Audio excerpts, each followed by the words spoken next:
জাতীয়তাবাদী যুৱ পৰিষদৰ লখিমপুৰ জিলা কমিটিৰ উদ্যোগত খিলঞ্জীয়াৰ সজাগতা সভা ইয়াত অনুষ্ঠিত কৰিছিল।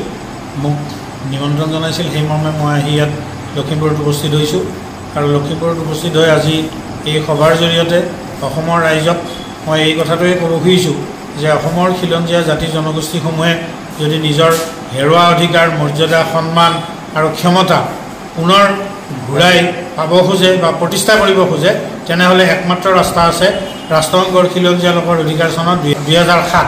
এই চনতখন অসমত কাৰ্যকৰী কৰোৱাৰ কাৰণে আমি এটা গণতান্ত্ৰিক এটা জোৰদাৰ কাৰ্যসূচী লৈ আমি আগবাঢ়িলে আমি আমাৰ মাটিৰ অধিকাৰ, সম্পদৰ অধিকাৰ আৰু ৰাজনৈতিক ক্ষমতা আমি ঘূৰাই পাব পাৰোঁ। কাৰণ এই চনদৰ 3 আৰু 4 নম্বৰ ধাৰাত উল্লেখ আছে, আত্মনিয়ন্ত্ৰণৰ অধিকাৰ মৰ্মেই খিলঞ্জীয়াসকলে নিজে বিচৰা মতে চৰকাৰ গঠন কৰি ল'ব পাৰে।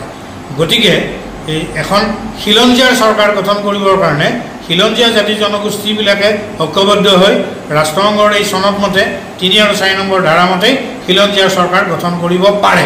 গতিকে আজি মই এই লখিমপুৰত থিয় হৈ এইটোৱে মই আহ্বান জনাইছোঁ যে অসমৰ খিলঞ্জীয়া জাতি জনগোষ্ঠী সমূহে শীঘ্ৰে এই ৰাষ্ট্ৰসংঘৰ খিলঞ্জীয়া লোকৰ অধিকাৰ চনদৰ আধাৰত নিজৰ হেৰুৱা অধিকাৰ, ক্ষমতা আৰু মৰ্যাদা বিচাৰি এক গণতান্ত্ৰিক এটা জোৰদাৰ সংগ্ৰামী কাৰ্যসূচীৰে আন্দোলন আগবঢ়োৱা উচিত আৰু তেতিয়াহে অসম ভূখণ্ডৰ হাজাৰ বছৰীয়া খিলঞ্জীয়া সুৰক্ষা হোৱাৰ এটা ৰাস্তা নিৰ্মাণ হ'ব। অসমত অসমীয়া ভাষা ৰক্ষাৰ কাৰণে ভাষা আন্দোলন হৈছিল, 60ত শ্বহীদ হ'ল, কিন্তু ভাষা আইনখন আজিলৈকে কাৰ্যকৰী নহ'ল। ভাষাটো আমাৰ মূল, তাৰ ভিত্তিতে আমাৰ চিনাকি অসমীয়া জাতি। কোনো ডেপুটি কমিশ্যনাৰ অফিচত বা ছেক্ৰেটেৰিয়েটত অসমীয়া ভাষা নহয়, ইংৰাজী চলি আছে। তো সেইটো এটা ডাঙৰ বিপদ চলিয়েই আছে আমাৰ। তাৰপিছত আমি আকৌ ইউনিভাৰ্চিটিত অসমীয়া মাধ্যমত যাতে আমি থেচিছ ছাবমিট কৰিব পাৰোঁ, তাৰ কাৰণে আমি মাধ্যম আন্দোলন 72 চনত শ্বহীদ হ'ল, কিন্তু আজিলৈকে মাধ্যমো সুচাৰুৰূপে পৰিচালিত নহ'ল। বৰঞ্চ APSCৰ পৰা অসমীয়া প্ৰশ্নকাকত উঠাই দিয়া হ'ল। এতিয়া সেইকাৰণে বিহাৰ আৰু উত্তৰ প্ৰদেশৰ পৰা আহি অনা অসমীয়াই ACS মানে পৰীক্ষাত উত্তীৰ্ণ হৈ পেলাই চাকৰি কৰি আছে। তে অসমীয়া খাচ খিলঞ্জীয়া মানুহৰ চাকৰি কাঢ়ি নিলে নে নাই? সেইটো আমাৰ ডাঙৰ বিপদ নহয় নেকি? ব্যৱস্থা লোৱা নাই চৰকাৰে। অসমীয়া স্কুলবোৰ বন্ধ কৰি গৈ আছে, প্ৰাইভেট স্কুলটো সাংঘাতিক ধৰণে খুলি আছে, ইংৰাজী আৰু লগতে হিন্দী মাধ্যমো খুলি আছে। গতিকে সেইটোতো ডাঙৰ বিপদ চকুৰ আগত। এইবিলাকৰ সমাধানৰ কাৰণে না ইণ্টেলেকচুৱেলবিলাকে কিবা কৰিছে, না আমাৰ তথাকথিত জাতীয় সংগঠনবিলাকে কৰিছে। এইটোতো মূল কাম আছিল। ভাষাই নাথাকে, ভাষাই যদি এই ধৰণে বিপদাপন্ন হয়, জাতি ক'ত থাকিব? অসমীয়া ভাষা কৃষ্টি সংস্কৃতি ৰক্ষণাবেক্ষণ দিম বা হ'ব, সেইটোতো নাই। যে কোনেও এই ক্ষেত্ৰত এটা কঠোৰ আৰু দৃঢ়তাৰে সৈতে যিটো বাস্তৱসন্মত কাৰ্যসূচী ল'ব লাগে ল'ব পৰা নাই। আমাৰ মাটি সম্পদ যি আছিল, এতিয়াতো চৰকাৰে বিভিন্ন কৌশল কৰি বিভিন্ন অনা অসমীয়া আৰু বিদেশী বহিৰাগতকেই মাটি এলটমেণ্ট দি আছে। আমাৰ খিলঞ্জীয়া মানুহ এতিয়াও প্ৰায় 15 লাখ মান হ'ব একচনীয়া আৰু তহুচী খাজানাতেই চলি আছে। সেইবিলাকো ৰেগুলাৰাইজ কৰি সুন্দৰকৈ মানে তেওঁলোকক পট্টা দিয়াৰ ব্যৱস্থা কৰিলেও বহুত ভাল আছিল।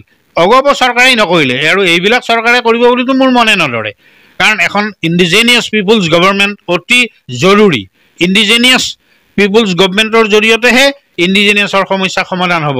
আৰু সেইটোৰ কাৰণেই মানে আমি অসম সন্মিলিত মহাসংঘই এই যুঁজ বাগৰ চলাই আছোঁ। বহুত আমি আন্দোলন কৰিলোঁ, সেই আন্দোলনৰ নেতৃবৃন্দৰ ভুলৰ কাৰণেই আমি ছাফাৰিং কৰি আছোঁ। আচলতে অসমীয়াই অসমীয়াৰ শত্ৰু, কোনো বাহিৰৰ মানুহ আহি আমাক ইয়াত দিগদাৰ দিব পৰা নাই। কিন্তু আমি যদি বিপথে যাওঁ, আমি যদি আপোচ কৰোঁ, আমি যদি মানে নিজেই গোলাম আৰু ভিত্ত হওঁ, আমাক কোনে ৰক্ষা কৰিব? অসমৰ খিলঞ্জীয়াই নিজৰ ভৱিষ্যত বংশধৰক সুৰক্ষিত কৰিব খুজিছে, তেতিয়াহ'লে এটাই উপায় আছে, ৰাষ্ট্ৰসংঘৰ খিলঞ্জীয়া লোকৰ অধিকাৰ চনদখন কাৰ্যকৰী কৰিবৰ কাৰণে ব্যাপক গণ আন্দোলনৰ প্ৰয়োজন আছে। কাৰণ ৰাষ্ট্ৰসংঘৰ এই চনদখন বহুত দীঘলীয়া, 46টা দফা আছে। তাত 3 আৰু 4 নম্বৰ ধাৰাৰ স্পষ্ট উল্লেখ আছে খিলঞ্জীয়াসকলৰ আত্মনিয়ন্ত্ৰণৰ অধিকাৰ আছে 3ত, আৰু 4ত আছে আত্মনিয়ন্ত্ৰণৰ অধিকাৰ মতেই খিলঞ্জীয়াসকলে নিজৰ চৰকাৰ গঠন কৰি ল'ব পাৰে, স্পষ্ট উল্লেখ আছে। তেতিয়াহ'লে we can form our indigenous people government. গতিকে ইণ্ডিজেনিয়াছ মানুহ যদি সঁচাকৈ সংগঠিত হয়, এইটো দলমত নিৰ্বিশেষে ইয়াত ইণ্ডিজেনিয়াছ পিপুল ৰাইটছৰ আধাৰত আমি অসমৰ খিলঞ্জীয়াসকলে জাগ্ৰত হৈ এটা গণ আন্দোলনৰ জৰিয়তে আমি নিজৰ এখন ইণ্ডিজেনিয়াছ পিপুলছ গভৰ্ণমেণ্ট ফৰ্ম কৰি ল'ব পাৰিলে আমাক আৰু কোনে একো কৰিব নোৱাৰে। মাটি, সম্পদ, ভাষা সকলো 100% সুৰক্ষিত হ'ব। ৰাষ্ট্ৰৰ বিভিন্ন ষড়যন্ত্ৰ, বিদেশী বহিৰাগতক ৰাজনৈতিক দলবিলাকে কৰা পৃষ্ঠপোষকতা, এইবিলাকৰ কাৰণে আমি মাইনৰিটি হৈ গৈছোঁ চনত মতে মাইনৰিটি হ'লেও কিন্তু খিলঞ্জীয়াৰ হাততে সৰ্বোচ্চ অধিকাৰ থাকিব according to indigenous people rights গতিকে সেইমতে আমি আমাৰ তেতিয়া ভাষাৰো প্ৰব্লেম নহয় আমি কাকো হাত জোৰ কৰিব নালাগে যে লোকপিয়লত অসমীয়া লিখা কোনো দৰকাৰ নাই কাৰণ মাইনৰিটি হ'লেও অসমীয়া ভাষা ইয়াত থাকিব কিয় থাকিব যে according to indigenous people rights গতিকে ইয়াতকৈ আৰু উত্তম উপায় আমাৰ কি আছে গতিকে সেইকাৰণেই মই অসমবাসীক আহ্বান জনাইছোঁ ভাষা কৃষ্টি সংস্কৃতি ৰাজনৈতিক অধিকাৰ সম্পদৰ অধিকাৰ সকলো ৰক্ষা কৰিবৰ কাৰণে এটাই উপায় আছে ৰাষ্ট্ৰসংঘৰ খিলঞ্জীয়া লোকৰ অধিকাৰ চানদৰ আধাৰত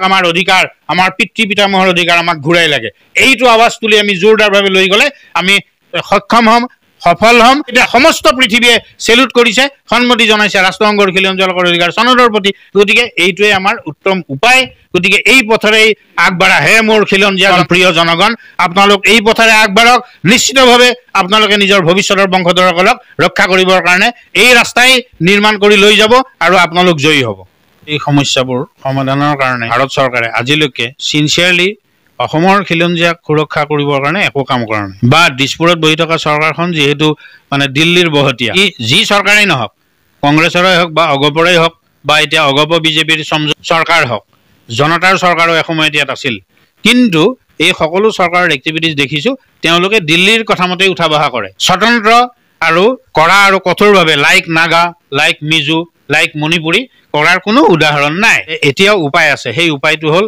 ৰাষ্ট্ৰসংঘৰ খিলঞ্জীয়া লোকৰ অধিকাৰ চনত 2007 আৰু সেইখনত ভাৰতেও যিহেতু 143খন পৃথিৱীৰ দেশৰ সৈতে 13 ছেপ্টেম্বৰত 2007 জেনেভাত সপক্ষে ভোটদান কৰি দায়বদ্ধ হৈ আছে এই চনতখন যদি অসমত কাৰ্যকৰী কৰিব পৰা যায় তেতিয়াহ'লে অসমৰ খিলঞ্জীয়াৰ মাটি বাৰী সম্পদ আৰু ৰাজনৈতিক অধিকাৰ খিলঞ্জীয়াৰ হাতত থাকিব গতিকে এইটোৱেই একমাত্ৰ ৰাস্তা সেইকাৰণে অসমৰ সমস্ত খিলঞ্জীয়া জাতি জনগোষ্ঠীসমূহক শীঘ্ৰেই এই ৰাষ্ট্ৰসংঘৰ খিলঞ্জীয়া লোকৰ অধিকাৰ চনদৰ আধাৰত এটা ব্যাপক গণ আন্দোলন গঢ়ি তোলাৰ কাৰণে আমি অসম সন্মিলিত মহাসংঘই মুকলিকে আহ্বান জনাইছোঁ আৰু সুপ্ৰিম কোৰ্টত আমি এই ৰাষ্ট্ৰসংঘৰ খিলঞ্জীয়া লোকৰ অধিকাৰ চনদখন কাৰ্যকৰী কৰিবৰ কাৰণে যিহেতু ভাৰতে সপক্ষে ভোটদান কৰি দায়বদ্ধ হৈ আছে এইটো এটা ইনষ্ট্ৰাকশ্যন দিবৰ কাৰণে সুপ্ৰিম কোৰ্টত আবেদন জনোৱা আমাৰ গোচৰ আছে এই শুনানিবোৰ হ'ব এই শুনানি হৈ এটা ইনষ্ট্ৰাকশ্যন নিশ্চিতভাৱে খিলঞ্জীয়াৰ স্বাৰ্থত হ'ব বুলি আমি আশা কৰিছোঁ